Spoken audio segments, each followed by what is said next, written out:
Mosaic, a daily news program from Link TV, presents a selection of news reports from independent and state-controlled broadcasters from throughout the Middle East.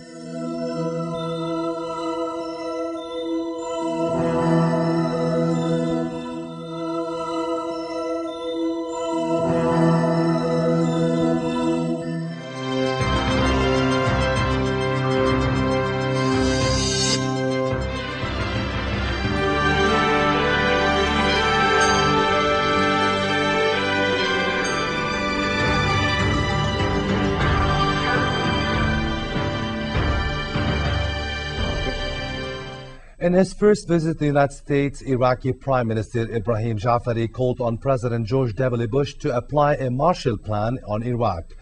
But the president declined to give a date on U.S. troop withdrawal. Bush, who hosted the Iraqi Prime Minister at the White House, told the press that he fully supported the steps taken by the new Iraqi government towards democracy despite the ongoing violence. Bush added that he was confident the Iraqi leadership will continue defying the skeptics. While Bush had been full of praise for the new Iraq, no specifics were given on a troop withdrawal, reconstruction, or costs. We discussed reconstruction. We are spending reconstruction money, but you know, you need to ask that to the government. They're in charge. It's your government, not ours. This is the government that has got the ministries in place, that spends the money. Yeah, we're willing to help, and we have helped. And I want to thank the Congress and the American people for their generosity in helping Iraq rebuild. And we're spending money. There are not going to be any timetables. I mean, I've told this to the Prime Minister. We are there to complete a mission, and it's an important mission. A democratic Iraq is in the interest of the United States of America, and it's in the interest of laying the foundation for peace. And if that's the mission, then why would you say to the enemy, you know, here's the timetable, just go ahead and wait us out? It doesn't make any sense to have a timetable. At one point, the Iraqi Prime Minister jumped in defense of Bush's policy in Iraq, thanking the American people for standing and suffering side by side with the Iraqi people to help them realize their dream. Jafari said progress had been made in the country despite what he said was insurgent infiltrations at Iraq's borders. He called for more direct help from the international community while focusing on more monetary role from the U.S. It was Saddam Hussein who committed the crimes, and he brought about so many deaths and losses to the Iraqi people. We look forward to the international community to stand beside us, and we believe that this is a humanitarian stance. And we hope that Mr. Bush will try to redo a Marshall Plan, calling it the Bush Plan, to help Iraq, to help the Iraqi people, and this would be a very wonderful step that they stand beside us. On the ground, 2 U.S. Marines have been killed and 4 other troops presumed dead in a powerful suicide car bomb attack on a U.S. convoy. 13 other Americans were wounded. But a statement released by the U.S. military said only that the 3 missing Marines and the sailor believed to be in the military vehicle attacked in Fallujah were listed as duty status whereabouts unknown, pending a positive identification. The attack occurred last night in the violent city west of Baghdad. In further attacks, a roadside bomb exploded near a U.S. convoy in eastern Baghdad, causing no casualties. And also an attack took place in Beiji, an oil refining town north of Baghdad. There was no independent confirmation from U.S. forces, but witnesses said they believed there were casualties, and pictures showed at least 1 damaged armored vehicle. Meanwhile, a top Shiite leader accused insurgents of starting openly making war against Shiites in order to create sectarian strife. Abdulaziz al-Hakim, the leader of the Supreme Council for the Islamic Revolution in Iraq, said the terrorist groups have revealed their goal, which is not the occupation or anything else. At least 7 car bombs in the past 2 days hit mainly Shiites in the Baghdad district, killing at least 35. Al-Qaeda claimed responsibility. Palestinian gunmen have killed an Israeli settler in a West Bank drive-by shooting. 2 other Israelis were wounded, when Palestinian gunmen shot at Israeli standings at a hitchhiking post near the city of Hebron. The gunmen later opened fire at an Israeli vehicle close to a nearby Jewish settlement, injuring 3 settlers. The attack is the latest blow to a fragile ceasefire which saw frequent violations in recent weeks, with both sides trading blame. Palestinian Foreign Minister Nasser al-Qudwa said the ceasefire is in the interest of the Palestinians. He stressed the necessity of clear understandings with Israel regarding Israel's disengagement plan and the conditions under which a peace process could revive. Qudwa spoke at a news conference with South Korean Foreign Minister Ban Ki-moon, who met Palestinian leaders in the West Bank to offer and support to the Palestinians after Israel's withdrawal from Gaza and the northern West Bank. The Korean minister discussed with President Mahmoud Abbas the political situation in the Middle East and the Gaza withdrawal scheduled for mid-August. Ceasefire must be respected. It is in the national interest of the Palestinian people, but it should be respected by both sides. And we hope that the Israelis will do precisely that. What we need to see is different policies on the Israeli side, and not blame. We need to see cessation of violent activities. We need to see cessation of the construction of the wall and all illegal activities related to Jerusalem. Otherwise, there will be no positive future for both sides. Thousands of Lebanese marched in the funeral of a slain politician whose assassination this week intensified calls for President Emil Lahoud to step down. Some 10,000 people marched behind the coffin of George Howie, a former leader of the Lebanese Communist Party and longtime critic of Syria's role in Lebanon. He was killed on Tuesday in a bomb explosion in his car. Howie was the second anti-Syrian figure to be assassinated this month. Newspaper columnist Samir Qasir was killed earlier this month in a similar attack. Nationalist songs and recordings of Howie's speeches blared from loudspeakers as the crowd holding up Lebanese flags walked silently behind the hearse as the cortege made its way to a church in central Beirut. A coalition of groups that swept parliament re-election this month, led by Saad Hariri, has accused Lahoud of responsibility for political assassinations and called on him to step down. The president has condemned the deaths and said he will serve out his term, keeping up the pressure on Syria. U.S. officials have said the United States is certain Damascus still has intelligence agents in Lebanon, defying a United Nations resolution demanding that they withdraw.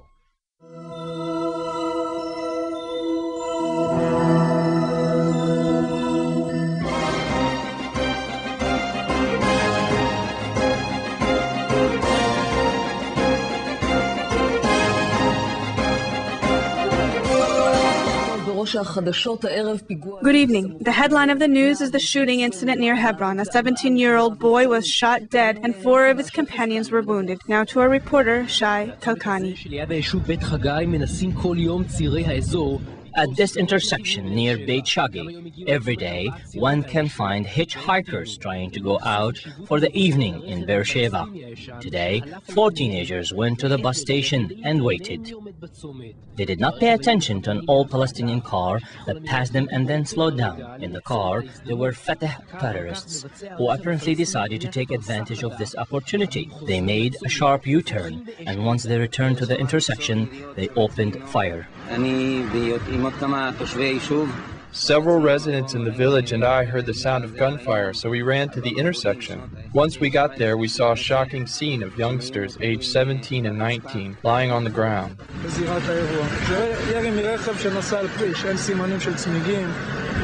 We assumed that there were 2 or 3 passengers in the car, but their car did not leave any tire tracks on the road.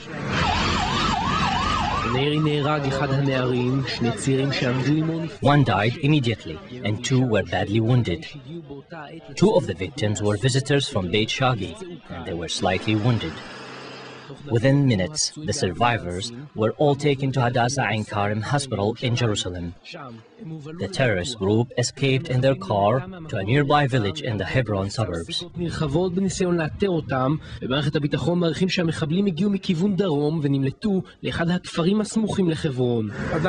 We are looking for them on all the roads and in all the villages. We are searching for their trails that they left behind so we can locate them.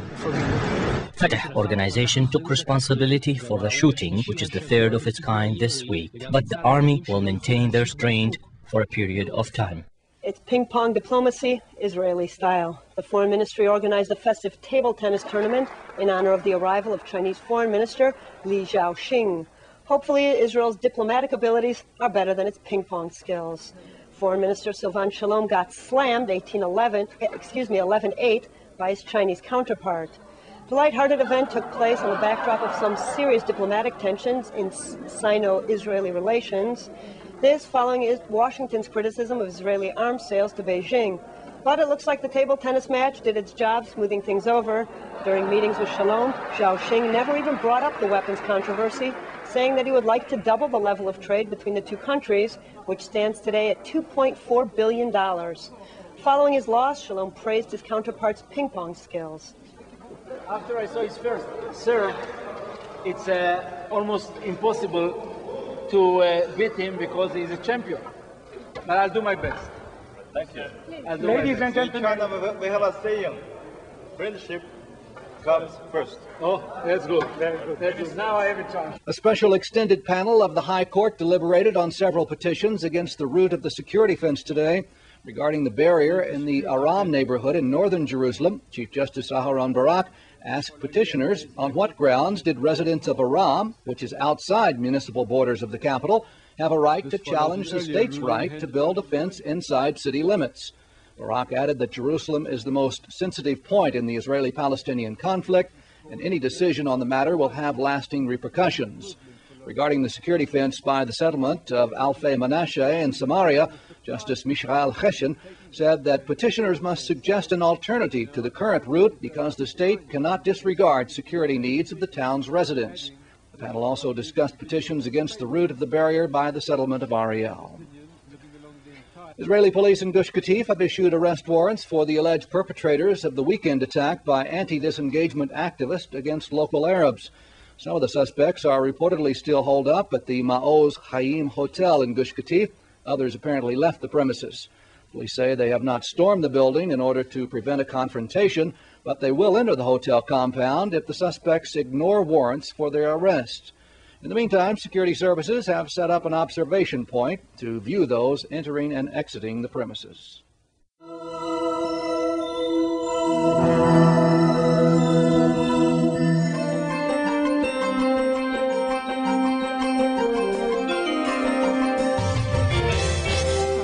Thousands of mourners accompanied George Howie's coffin from the American University Hospital to the St. George Orthodox Cathedral in downtown Beirut. Top officials attended the funeral. Most of these officials were gathering at the same cathedral less than a month ago to pay homage to assassinated journalist Samir Kassir. Kassir was also the victim of a car explosion. George Howie, a former leader of the Lebanese Communist Party, died Tuesday in a car blast in the Watan Musaid neighborhood of Beirut. Judicial sources said the 400-gram charge was under the passenger seat of Howie's Mercedes and was detonated by remote control. His driver escaped serious injury. It was the second killing of an anti-Syrian figure in Beirut this month. Newspaper columnist Samir Kassir was killed on June 2nd when a similar explosion destroyed his car outside his home. Under Howie, the Communist Party was at the forefront of a left-wing national resistance movement that fought with the Palestinian guerrillas against the Israeli invasion in 1982. It was Lebanon's main resistance to Israeli occupation before the mid-1980s rise of Shiite Muslim Hezbollah, which, like the Palestinian factions, condemned Howie's killing. Howie fell out with the Syrians who dominated Lebanon's political order after the war and had been a critic ever since. He did not openly join the anti-Syrian opposition that gained prominence after Hariri's killing, but played an important role behind the scene, bringing together its desperate members. The opposition met this morning for the second time in 2 days. The anti-Syrian politicians, who make up the majority in parliament, met yesterday to discuss the shape of the new government and the security situation following the latest political assassination. Edith Karam has the story. Yesterday's Bristol meeting of about 100 new and former MPs followed elections in Lebanon that ushered in the first legislature not controlled by pro-Damascus factions since the end of the 1975 to 1990 civil war. MP Marwan Ahmedi told AFP the group will examine the next steps in forming a new government and electing a speaker. He said it will also look into how to get rid of the Syrian-Lebanese police regime, which is killing opposition members one after the other. The meeting was held as the United States again accused Syria of maintaining intelligence agents on the ground in Lebanon, despite pulling out all of its troops in April after their 29-year military presence. On Tuesday, former Communist Party leader George Howie was killed by a car bomb attack, marking the latest in a series of political assassinations in recent months.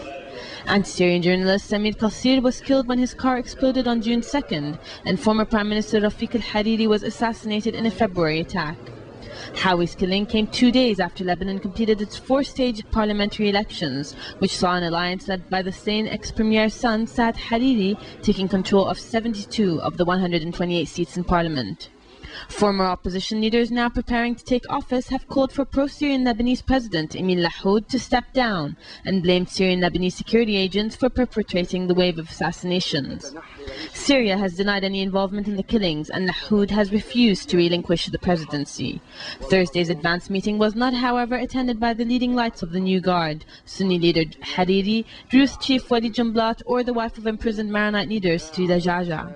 Jumblat, who has repeatedly said he believes all Syrian opponents are being targeted, appealed for his followers to act rationally, should he be the next victim. Jumblat said if destiny chooses him, he would call on Druze to act rationally and not like they did on March 16, 1977, referring to the assassination of his father, Kamal Jumblat, a socialist leader who left his mark on contemporary Lebanese politics. Kamal Jumblat was killed near a Syrian military barrack in East Beirut, and dozens of Christians were killed in ensuing revenge attacks by Lebanese Druze. Lebanon's parliament convenes Tuesday to name a speaker, a position that Nabih Berri, the head of the Shiite movement Amal, has held since 1992. Deputy Musbah al-Ahdab, who has called for the parliament speaker to step down and for Lahoud to resign, said, "The process of change has begun in Lebanon." Lahoud's mandate was extended by 3 years last September under a Damascus-inspired constitutional change, provoking a political and diplomatic crisis. Lebanon's anti-Syrian coalition, which swept parliamentary elections in this month, held President Emil Lahoud responsible on Thursday for a series of political assassinations and called on him to step down. The coalition, meeting to discuss the assassination of anti-Syrian politician in Beirut this week, called for a general strike on Friday over the killing. It urged Lebanese to turn out in force for Howie's funeral.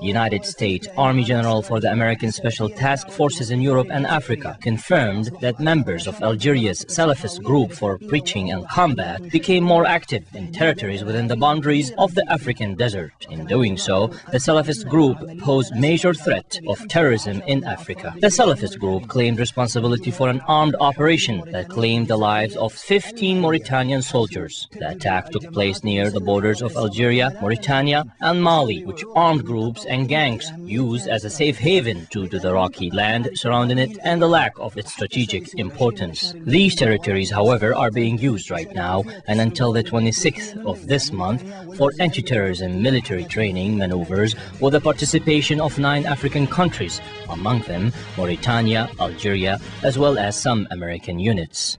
The shared borders of Algeria, Mauritania and Mali consists of hundreds of kilometers of desert areas where no security patrols can be found except for the ones that are sent by the previous countries once in a while. In this desert, armed smuggling groups and rebellion forces are active, most importantly Algeria's Salafist group for preaching and combat, which recently carried out an attack, killing dozens of Mauritanian military officers officers along the Mauritanian-Algerian borders. The United States intervened under the pretext of fighting terrorism, or maybe because it wants to establish a foothold in this Francophone sphere of influence. Now, the United States is conducting these maneuvers in coordination with African countries that are concerned about terrorism, hoping to make it difficult for the Salafist group to operate in the area. التطورات الحالية ستفرض على الحكومة الموريتانية إعادة صياغة أجندتها الأمنية والعسكرية. Recent development will force the Mauritanian government to reconsider their security and military agendas in order to counter this new enemy. No matter what happens in the future, the Salafist terrorism is a new phenomenon in Mauritania, and it will have difficulty growing because it will not find fertile land. The story of terrorism in Mauritania is increasingly more dangerous, and this becomes evident when the government announced the arrest of groups that were trained by the Salafist group in Algeria. This group has already interacted with some mosques' imams and imprisoned leaders of the Mauritanian Islamic Front. The attack on Mauritania has forced the Mauritanian Authority to mobilize large numbers of soldiers and lots of military equipment along its borders with Mali. Nouakchott confirmed that 2 senior leaders from the Salafist group have been killed.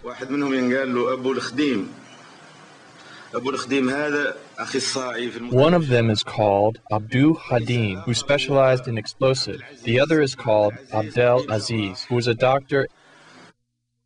We met with the wounded victims without our cameras, and they confirmed to us that some of the attackers were Mauritanians, which raises many questions. Nevertheless, the attack has united all non-radical Islamic groups in prisons.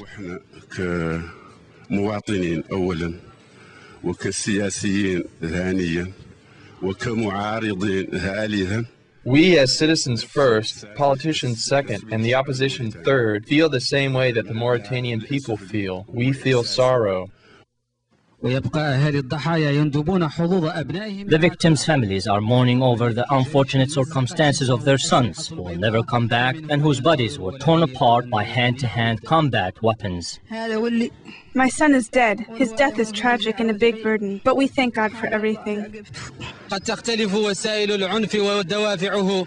Motivations behind violence and the means used to express it may vary, but it crosses borders and nations. Often, the victims know nothing about politics or religious differences.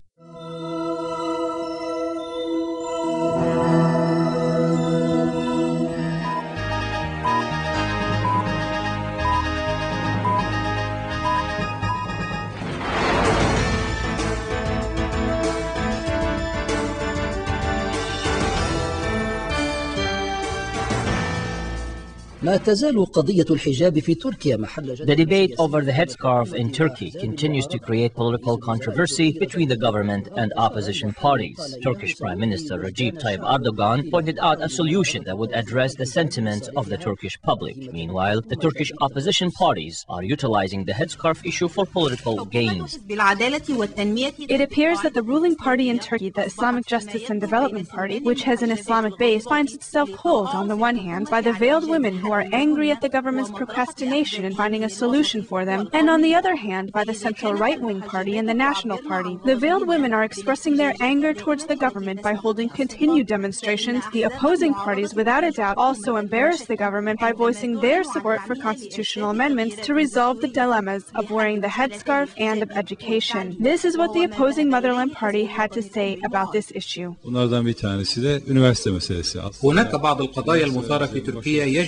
There are controversial issues in Turkey that need to be resolved, such as that of the headscarf, which now affects the presidential candidate's wife. Thus, I proposed constitutional changes, but the government refused. The True Path Party expressed their support of Mujmo's request, pointing out they had suggested the same thing over 2 years ago. However, the government has not done anything, according to Camille Turan, vice president of the True Path Party.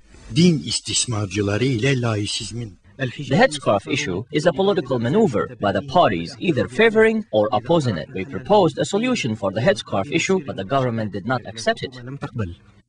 Dawla Bashhali is the leader of the National Party movement and former deputy prime minister, and was a member of parliament when a female member of his party was asked to leave parliament because she wore the headscarf. He organized a press conference calling on Erdogan to resolve the headscarf issue through a popular referendum. The best solution is to hold a referendum. However, the Islamic Justice and Development Party rejected this idea. It is making efforts to amend the constitution to serve their future policies and is using the headscarf as a political way to achieve this. The Islamic Justice and Development Party questioned Mujmo's intentions, as well as those of other opposition parties. Arikan Mujmo is not being honest. He is trying to organize a group of parliament members who are betting that members from the Islamic Justice and Development Party will resign and join their party under the auspices of the headscarf issue. The military, through the commander of the ground forces, Yashak Boyok, criticized the Erdogan University administration for prohibiting the mothers who wear a headscarf from attending their son's graduation, considering it a severe, meaningless treatment. The surprising empathy of the Turkish parties with women wearing headscarves and the new tone of the military regarding this issue raises many questions. Do these actions target the Islamic Justice and Development Party in a confrontation with the secularists, or do they intend to embarrass the party in front of its Islamic constituency? Sarhalam Al-Alam, Ankara.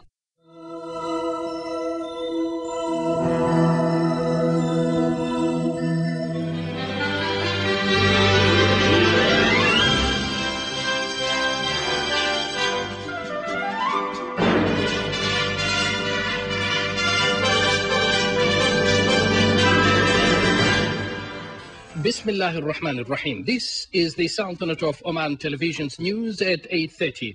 Good evening, and those were the headlines, and now the news in details. His Majesty Sultan Qaboos sends a cabal of greetings to His Excellency President Armando Jaboza of Mozambique on his country's independence anniversary. Iranians began voting today to decide a two-man presidential race between a well-known political moderate and his rival.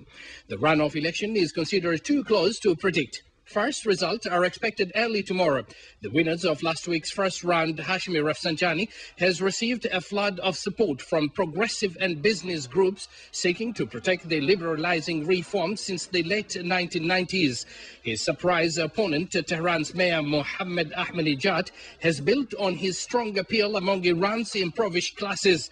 Early turnout appeared strong. About 63% of Iran's nearly 47 million voters cast ballots in the first round. The 70-year-old Rafsanjani became the default choice for reformists after the main hopeful finished back in the pack during the first round. Rafsanjani stumbled to first place with just 21% of the vote. Right behind was Ahmadinejad with about 19.5%, forcing Iran's first presidential runoff, as no candidate got the 50% required for victory. Meanwhile, officials extended voting by 1 hour because of heavy turnout. A ceremony was held in the American capital, Washington, to inaugurate the exhibition and activities that narrate the Omani inherited culture and traditions in cooperation with the Smithsonian establishment and attended by Her Excellency Dr. Sharifa bint Khalfan Al-Yahyaiya, Minister of Social Development. The activities of the 39th annual festival of the establishment is characterized this year by the presence of the Sultanate of Oman. Such participation is considered the first of its kind. This could be achieved after an effort continued for around 2 years in order to show the Omani Arab civilization within the framework of this international festival. Her Excellency Dr. Sharifa bint Khalfan Al-Yahyaiya delivered a speech in which she expressed the importance of the dialogue between the nations and the active role it could play to strengthen the relations. She said that such participation aims at changing the idea about Arabs and Muslims to a positive one. She added that the show attracted the admiration of the Americans. The inauguration ceremony was attended by a large number of members of the diplomatic mission.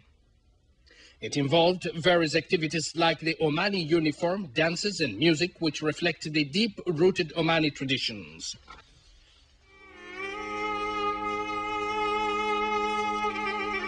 The views expressed on Mosaic are not those of Link TV or its sponsors, but of the broadcasters themselves.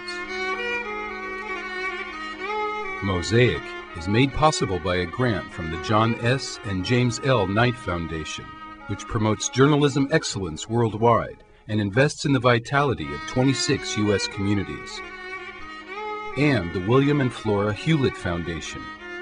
Additional support is provided by the Firedoll Foundation and Henry and Virgilia Dakin.